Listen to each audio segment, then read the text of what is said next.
طبعا زراعة النباتات في البيت حاجة مهمة جدا، وخصوصا لو عندك بقى بلكونة حلوة كده، بتزرعي فيها بقى نعناع صبار.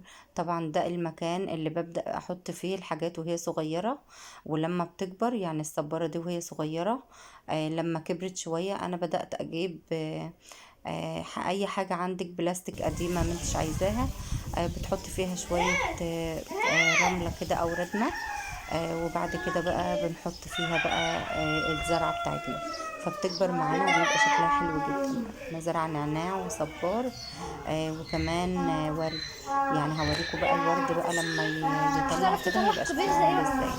شكلهم حلو جدا، جربي تزرعي المكان عندك هيبقى جميل جدا وبحاجات بسيطة.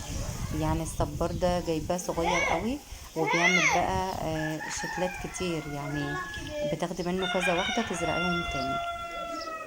اتمنى ان يكون الفيديو ده افادكم، يعني زراعة النباتات في البيت والصبار والحاجات دي بتبقى جميلة جدا.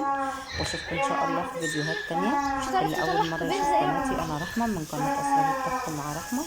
السلام عليكم.